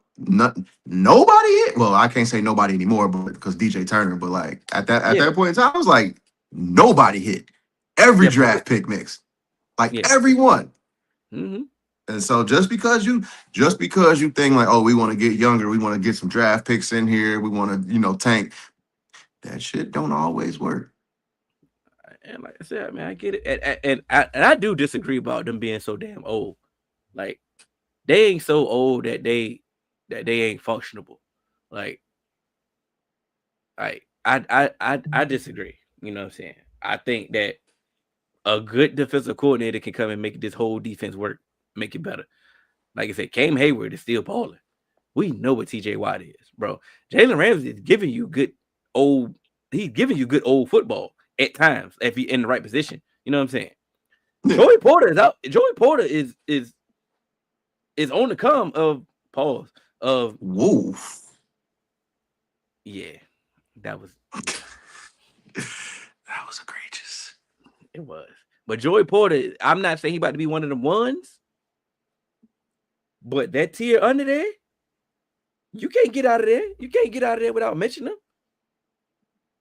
Go find you another one outside of. Hey, Asante Samuel was when they got him. Okay. Yeah. It's not as bad. It's not as bad as it look, bro. And once, uh, bro, we looking at the teams that's in the playoff, that's in the conference championship now, bro. How far are the Steelers from the Broncos? You can say that, right? You can say that. You can say that. We can believe it. You can make an argument with the right pieces. They ain't that far from the Broncos. Okay. Seahawks did a lot. You know what I'm saying? They processed hit. All they pieces hit. Yeah. Like how rare is that? Yeah. And everybody's still waiting on Sam Darnold to turn into a pumpkin. Okay. Yeah. All right. A few pieces, a ball bounce your way here and there. All right. I'm with you. I'm just saying, bro. I'm just saying, bro. We seen stranger things, and you know what I'm saying. And I get it. We're gonna rapid fire the rest of these because these is nasty. Like Cleveland out here making you write a 4-page letter like Aaliyah for the Browns. Yeah. Nah. Yeah, I'm good. I will say I saw a tweet. I meant to send it to the group, but I can't remember who said it. But he said organizations make players take cognitive tests before picking them and spending their money on them. What's so bad about an organization making a coach who you're about to hand the keys over to $1 billion corporation to, you know, kind of go through a rigorous test as well? And I kind of understood it, but then I also am like, hey dog, yeah, you the Browns. And I ain't gonna I'm not I'm not gonna, maybe if it was the Ravens or the Bills, I might have did that for them. Bro, for y'all? Please. You seen that meme where they said, yo, you ever start filling out a job application and they start doing too much and you just stop? Yeah. It's the Browns. Exactly. Like, no. No. This is one of them LinkedIn easy apply jobs. Like, I need to just be able to click a button and you just take my resume. I don't need to give you my resume and then give you my work history, give you my education history, and then fill out a questionnaire. No. You want to hire me or not? Like, don't come into the interview and asking me, oh, why should we hire you? Motherfucker, y'all hiring. That's why.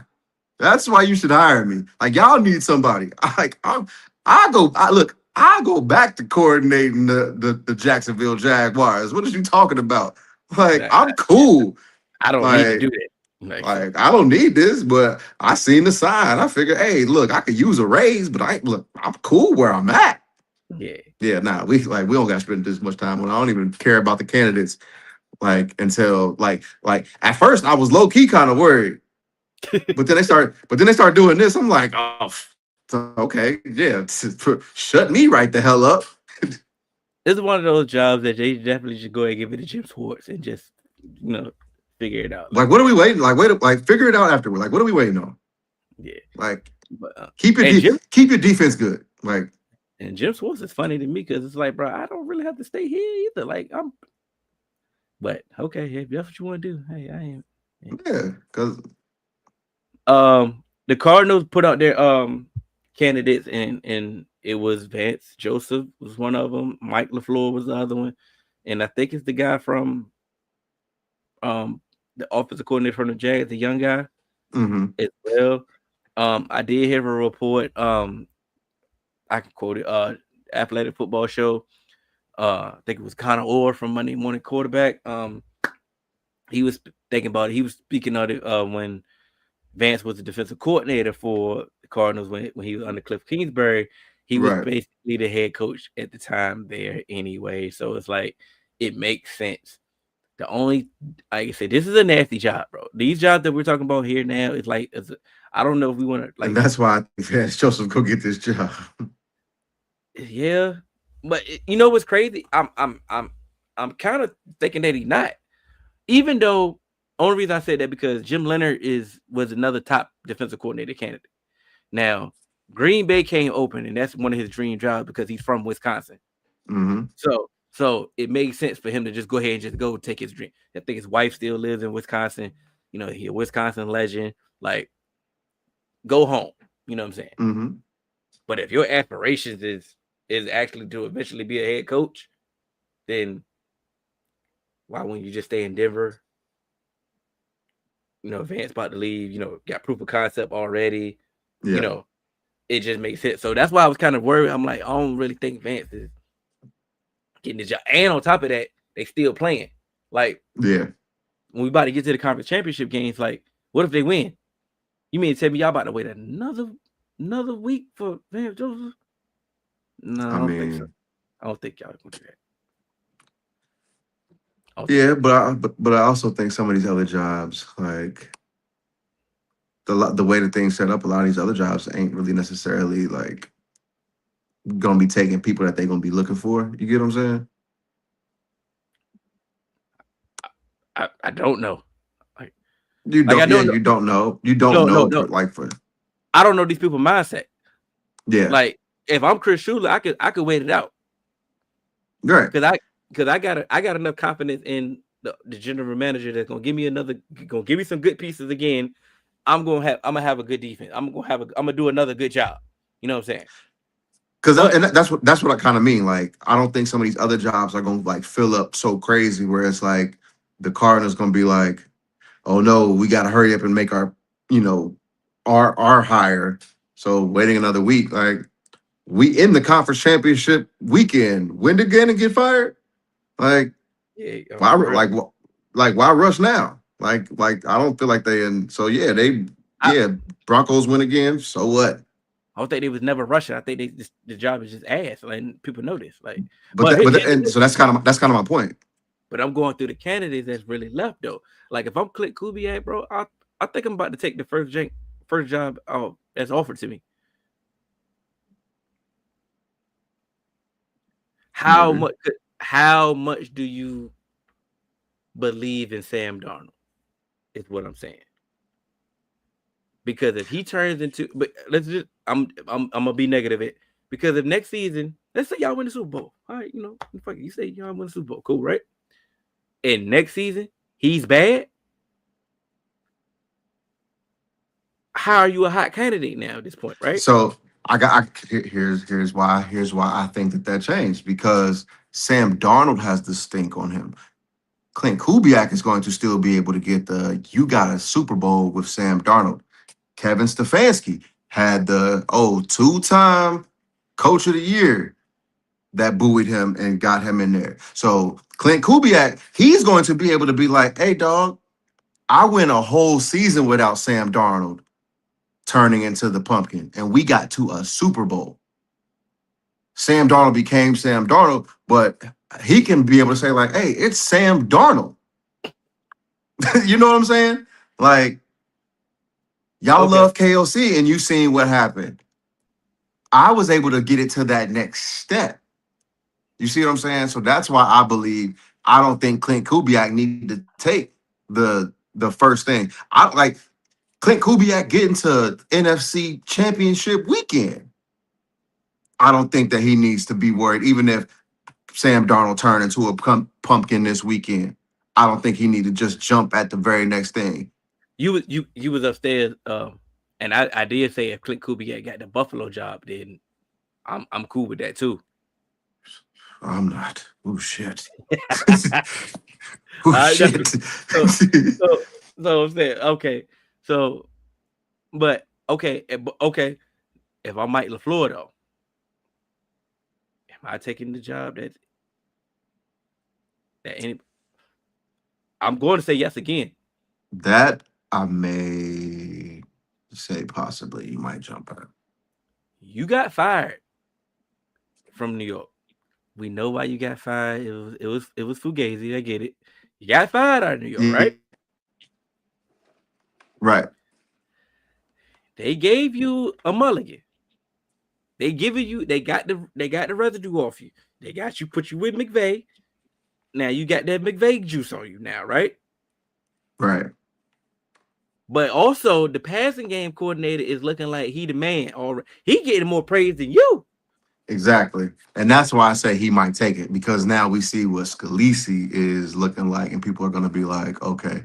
So that's why it's like, okay, cool. I might need to do that. But in the reason why, like I said, with Kubiak, because I said I wanted Kubiak last season coming into this offseason. But, it's like, I think that because the team that he's with and those expectations that he has as the guy who is a, the coordinator for a championship defense with Sam Darnold as his quarterback, that helps propel him.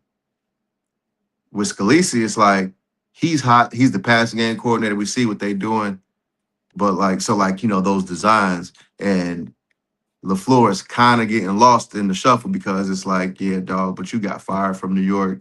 We know what Sean McVay do and stuff like that. And also, we know Sean McVay really, really is like a big proponent of the run game too. So it's like, okay, Sean McVay, designing the plays, doing the running game, calling the plays. We got Scalisi as the pass game coordinator. What the fuck you doing? Type thing. And I do think some of the hype of getting a cup of coffee with McVay has kind of died down. So I don't think it's just because you here in this position, we gonna like you a hot candidate. You get what I'm saying? That's all. So yeah, I just think that if I'm LaFleur, it's a little bit different than Kubiak. And I think he needs to be a little bit more cognizant on not getting lost in the cycles. I think if I'm Mike LaFleur, if Arizona offered me that job, I'm taking it. Yeah. And that's kind of my point, where it's like, I think LaFleur is kind of the one where it's like, okay, yeah, but if I'm Kubiak, I'm straight. Yeah. Bengals will come open next year. I know. A man can dream. I want y'all to get Joe Brady, but I don't know what's going on. If it like he got odd man out at this point. Like, Yeah. It's actually nasty if you actually think about it. But yeah. Bills need to hurry up and promote him. Quit holding Big Dog in limbo. But I don't never think they was planning on promoting them like that. Like they didn't have a plan, bro. Like it's obvious. Because that should have because to me, if you was gonna promote Brady, that would have been like, hey, we're letting go of Sean McDermott and we're promoting Joe Brady as head coach. I mean, they brought oh, sorry, go ahead. They brought in Anthony Lynn, so they got the Rudy ruled out the way. So it's like, okay, what we really doing at this point, Yeah. But once again, like I said, I wouldn't pigeonhole myself into just offensive coordinator job. I would do a thorough search and interview the best candidate. You know what I'm saying? As they should. But it don't seem like they're doing that. Yeah, they out here interviewing Phillip Rivers and Brian Daboll, bro. It's crazy. Let's get to Arthur Smith, you know what I'm saying? Offensive coordinator for Ohio State. That was wild to be like. I was actually shocked when I got the notification. I think at the end of the day, this still been Ryan Day's offense. Yeah, it was so funny. I got the notification. I was like, damn, offensive Matt Patricia. That's the first thing I thought of. Like, hey, all right, fuck it. But like you said, yeah, it's Ryan Day's offense. But I think Arthur Smith coming in there will kind of, as crazy as it sounds, take some heat off of Ryan Day. If you kind of get what I'm saying. No, I don't. So I don't. But before last year, Ryan Day was getting heat.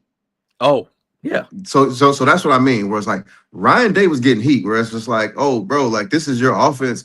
Our offense be looking stagnant. We got Jeremiah Smith, this, and that, and who was it? What's boy name that went to that left Ohio State and went to Syracuse? Cal McCord. Carl McCord. He looked terrible at Ohio State. Mm-hmm. Went to Syracuse and was like, "Oh, you could do that." Mm-hmm. And then and Will Howard, bailed him out. But it didn't look it didn't look too pretty. You know what I'm saying? It was like, and then coming into this year, yes, Julian Sand was young. The defense looked great, but I think that bringing in Arthur Smith, like I said, it kind of was like, okay, hey guys, we're putting things together. It's a collaborative effort, kind of thing. It takes some responsibility. It takes some culpability off of them, especially losing Heartline. Say what you want. That is going to be a big piece because Heartline was a great recruiter, Oh, and so like you talk about, wide receiver, wide receiver you. That was but because of Heartline, bro. 100%. We not And, disrespect. and, But and but it's, but getting LSU's wide receiver coach was a good replacement. for sure, it was definitely a good replacement. But again, it's different because we know college football is such a regional thing. Just because he was a good, coach down there in Baton Rouge, it's different trying to get them to come up to Columbus. And I'm not saying that they won't, but Heartline had that pipeline to get dudes from Florida up to Columbus. He was able to And, get dudes from what I'm saying? Because he understood that I need like not just getting, the Midwest guys like getting Gary Wilson from Chicago and stuff like that. But he was yeah, able to kind of do all that and get them Florida guys to come up. I'm not saying that he can't do that because he was able to recruit down there in Louisiana, but it's I, different.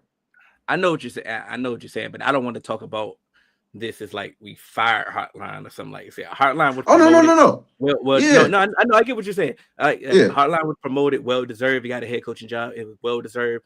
It actually took a little too longer than what I feel you, bro. I feel you.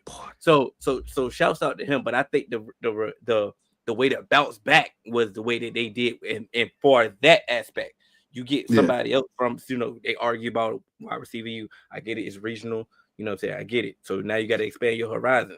You get in Arthur Smith. I get what you're trying to do. Kill how you trying to say it. How you try to yeah. give me some hopium. I don't think this do nothing for Ryan Day, bro. I think this actually turns up the heat. Like, bro, like first off, if it's bad, it's like you hired him Right. out of because Chip Kelly was available. Yeah. You You could have brought him right back. Could have brought him right You, back. you know what I'm saying? So it's like, okay, what was the problem? You didn't bring back Chip and you go get Arthur Smith. Why you not just calling the offense again? Like, Yeah. what are we really doing? So if it's bad, like say if it's bad and we don't reach the level that we're supposed to reach, I don't think it takes no heat off. I think it puts more heat on it because it's like now this I can is see that. this is the decision that you made. This is your decision. I can see that. Yeah. This is your decision. That's a So good point. it's like, but I get what you're saying though. Like but it's college football. We talking about certain jobs. Like the rational or rationale when it comes to certain fan bases ain't trying to hit none of that. Like, Oh yeah, no. They're yeah, rationale. yeah, and Damn, you done fucked me up. Rational college football fans. That doesn't no, yeah, bro. yeah, Like again, motherfuckers was wanting Nick Saban fired once he stopped winning. yeah, yeah, And when I say winning, I don't mean just like winning games. When he just stopped winning yeah. championships, they was like, "Oh, Nick Saban's lost it. He got to go." Like, all right. All right. Now you already want to fire bro that took over. Yeah, he can't get out there fast enough. Let's move on to the we got the championship game, brothers. Conference championship game. Where you want to start at? Let's start in the AFC. All right. Bo Nix got an injury at the end of the game. Threw everything off. Jerry Stidham is about to take over. And of course, the narrative of, the Nick Foles aspect of it is about to play his part. And, also on the other flip side of, the easiest path to the championship, the easiest schedule that the Patriots have ever had. and yada yada yada. I just think that the Patriots they don't care about none of that. Yeah. Like they actually have a coach that can use that as motivation. Like, bro, we don't care about this script, like this weak ass schedule that y'all keep trying to praise. Like, what y'all want us to do? Yeah. Like, we You play the put games. Yeah, like this ain't Bro, college. we play in the NFC. I'm in the AFC East. Of course, the AFC. Like, that's what one team has always been able to dominate the AFC East. But this time, hey, we had it with the Bills too. And yeah, everybody else, all right, it is what it is. It ain't our fault, And as weak as this schedule has been, they still got some quality wins on it, so that you can hang your head on. Like, okay, bro, we can beat anybody. For sure, for And sure. that's the thing that people got to grasp. Like, they have the belief that they can beat anybody. Absolutely. So even if Bo Nix played his ass off last week, bro, like I won't say he made a believer out of me, but he definitely like made me shut up for a little bit to be like, all right. because And and it wasn't like he played great, but god damn it, he made some throws like he like that's what you're supposed to do in the playoffs. You supposed like when the opportunity presents itself, he was like, oh, he identified and he let that thing rip. bro, I was definitely calling him White Jalen Hurts. Like, Yeah. hey, He you sh- out here you looking shaky, but you finding ways to win. Okay. he did what he was supposed to do. So I was like, okay, but last week he was looking like, man, he was looking for real. Yeah. Can Jared Stidham come in and play competent football? Yeah, he can. We've seen Sean Payton. That's the great thing about Sean Payton. We've seen Sean Exactly. Payton come up with a game plan for a backup quarterback and make that backup quarterback look like, look better than what he is. Look competent. Yes. Keep this thing Yes. rolling. We know they got one of them ones at the on the defense. They can win this game. I would not be surprised. And I would not be surprised, but I'm gonna save it for at the end because I don't want to ruin it. But I'm gonna say what I want to say at the end. But Yeah. So I wouldn't be surprised if the Broncos win, bro. of course, of course. I mean, you echoed everything that I say, and like I said, like how you want to do our picks? You want to go through both games and then do our picks, or give our picks after we done talking? Let's go through both games. They didn't do the picks. Okay, yeah, yeah, because like I said, I completely agree with you, and I believe that Sean Payton, he's like you saw it last year with Bo Nix, where he was able to kind of like give this offense in baby steps, where it's Mm-hmm. like, hey, this isn't going to be something where it's just like we throwing this whole playbook at you and you got to do it. And I think that Jared Stidham, I'm not going to say he has to be like, can you be better than CJ Stroud? But can you protect the ball better than CJ Stroud? And again, it wasn't like, oh, like, you know, we've seen it. Like these quarterbacks have been, doing all types of crazy turnovers, but yet somehow it's still a close game because their defense is keeping them in them. And what I say is the Denver Broncos, their defense may not be as good as Houston's because I think Houston's defense is better, but it ain't far off. Yeah, And that Broncos offensive line it's warming might up. be the best. It might be the best in the league. So yeah, they was getting after CJ Stroud.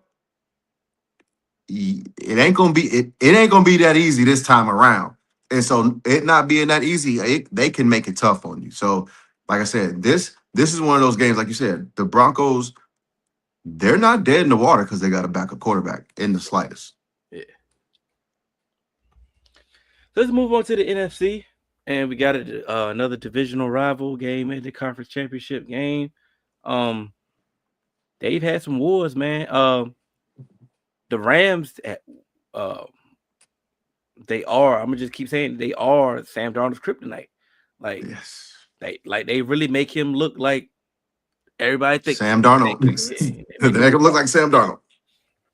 the last game he redeemed himself. But before that, like I said, he had 4 interceptions and all that. So it's like this defense is, like I said, this defense is playing like one of the best. Like I say, like they put on a performance last week. Like, bro, like, hey, off a bye week, Like they couldn't wait to hit They somebody. been ready. They was like, oh yeah, somebody got to get hurt. You know, So I definitely think that this is going to be one of those games where it's going to be close. who.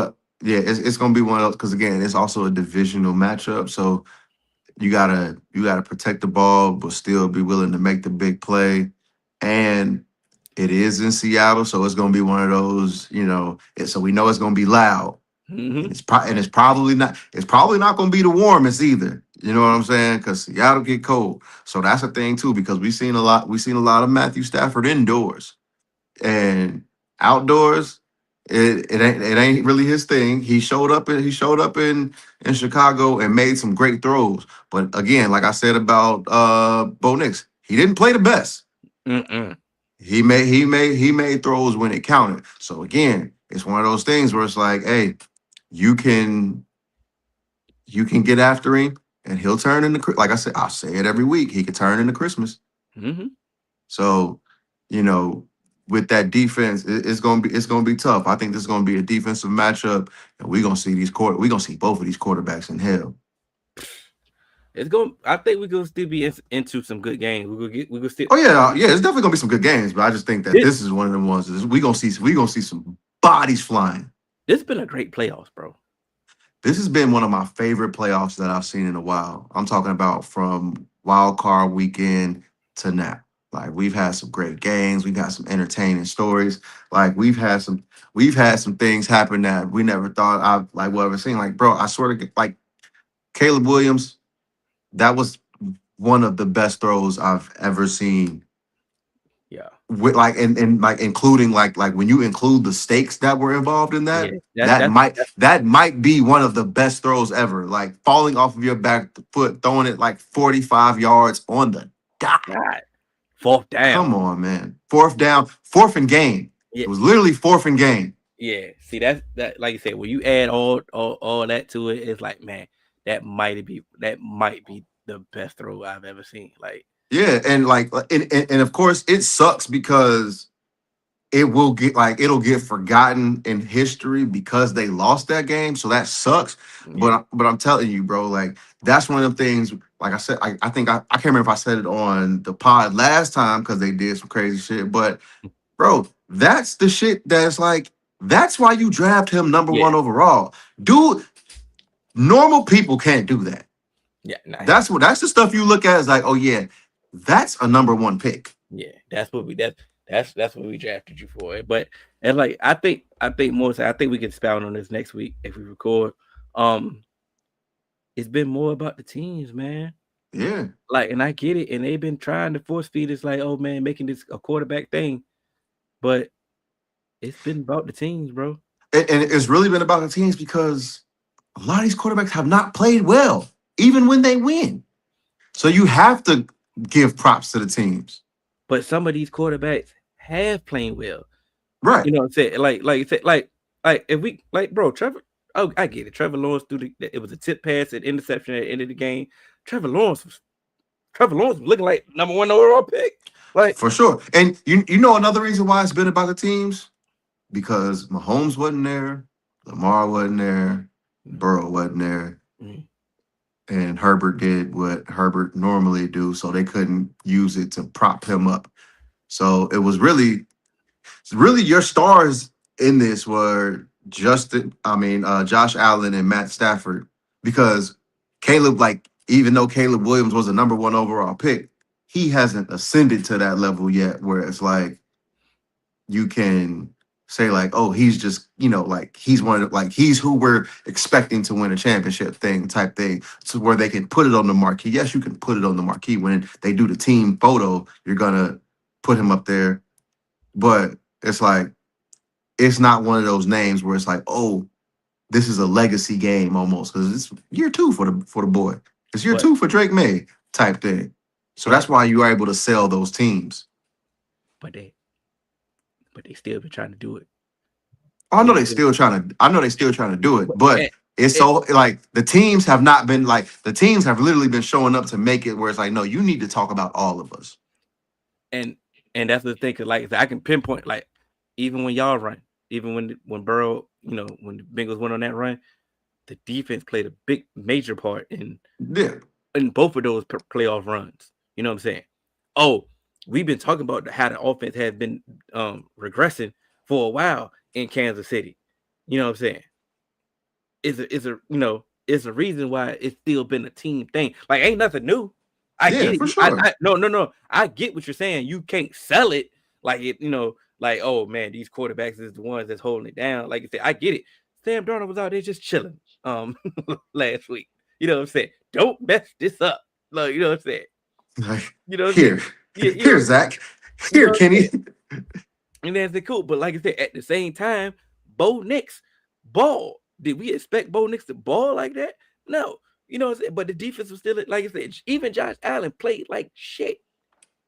And he still had a chance for, put his chance, you know what I'm saying? But it's a reason why you still have a chance. Because your team was still out there, bro. Yeah. Bro, like we said, Matt Stafford ain't played good last week. That boy percentages was awful. They got them turnovers. They got them turnovers though. Damn right. They made them plays, right? I'm so mad at DJ Moore, yo. It's bad. Hey, we can talk about Drake May all we want to, right? Yeah. Hey, it was looking bad for him, bro. Herbert was out there getting sacked every play, and you still won't put that game away. Yeah. You know what I'm saying? Y'all was still, fighting to it, and then eventually it got out of hand. But right, it won't like he was just lighting it up. Same thing, bro. Like I say, CJ Stroud just threw another interception, and that game was still close. It won't like Drake May was just lighting it up, but of course he the face, and they got exactly. they got to prop it up. But like I say, the playoffs have been about a team, bro. It's been about absolutely the team. And these coaches, like I say, we ain't seen no egregious coaching errors. Right. We seen some great game plans been implemented, and we just going at it, bro. You know what I'm saying? The ball bounce your way. That's what's making this fun. That's what's making this so like a really good playoffs. This reminds me of the football that like we used to watch, where it's just like you get to just enjoy the game. Yeah, especially when like shit, we ain't hate watching no more. Who ain't hate watching? You still hate watching? You fucking right. Ooh. Matthew Stafford?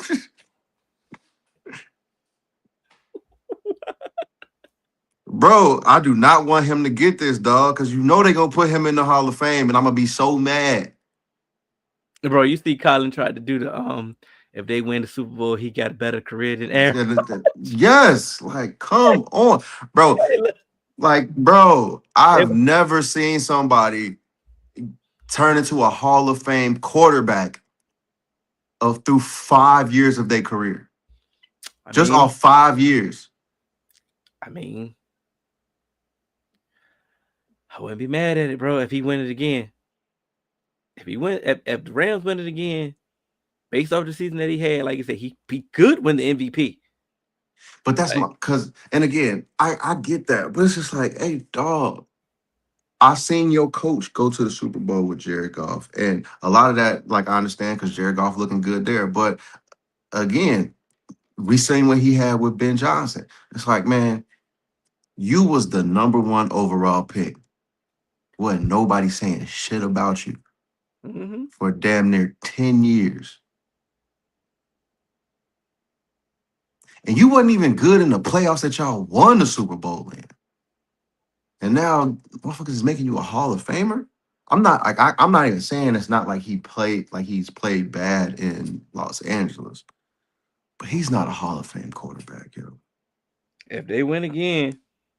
I know if he wins again, they're going he's a no doubter damn near. Like if he wins again, I hate to say it, they're gonna put him in that bitch first ballot. But I just don't believe he is that, man. I don't. Yeah. But I think that's so yes, I'm hate watching. That's all. Okay. He's the only one that I'm hate watching though.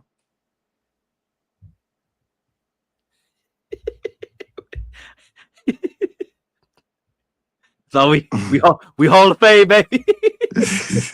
Hall of Fame. There you go. Hey, say that's all you need. That's all you need. That's all we need, man. and this is why I'm glad we waited to pick our picks in, because I think it's more now they about to ruin it. We had all these playoff games be decided by the game. Mm-hmm.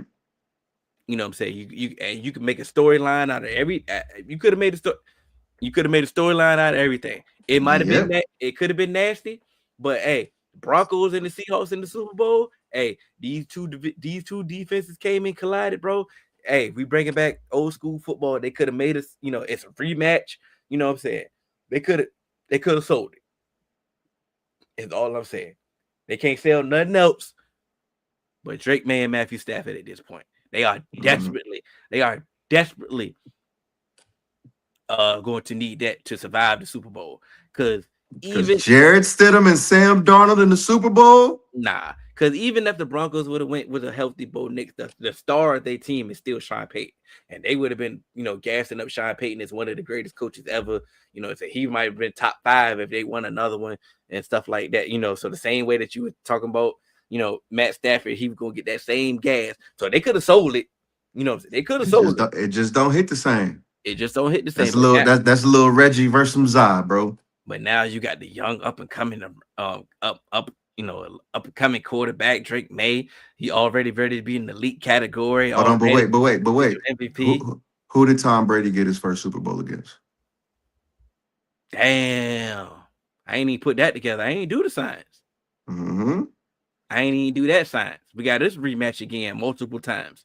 But they gonna sell it. Like I said, they gonna sell the quarterbacks because they know NFL fans are dumb. So they gotta sell it like, oh, the most important position, we gotta hype up the young quarterback and then we gotta hype up the veteran. They gotta do that's what they gonna do, bro. And I mean, I ain't even fighting against it at this point, bro. Like, I want to be wrong. I want to see 2 good games tomorrow, and the team that deserves to win. That's what I want to see. But I don't want to be watching that game like, all right, bro, look what they doing, bro. Like, that's all I ask, bro. Please don't make me come out of this game. And I ain't gonna say it online, like I ain't gonna say it on the pod, but don't make me be texting Hill like, man, this shit rigged. Yeah, like, please don't be making me do that. Like if the Rams win, I want the Rams to win. If the Patriots win, I just want them to regular win, bro. Like I said, I ain't trying to hear no controversial, you know what I'm saying? No fake, The Broncos got 12 flags and the Patriots got 2. Yeah, we ain't trying to hear all that. I just want to see some good games tomorrow. But I do believe that's what's gonna happen, bro.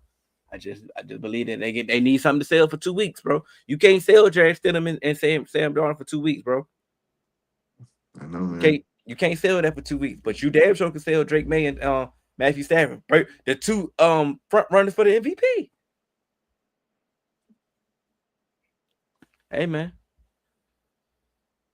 Catch us on all major podcast platforms, man. 3-Man Weave. Hopefully next week, say we got something we can talk about the awards. Yeah.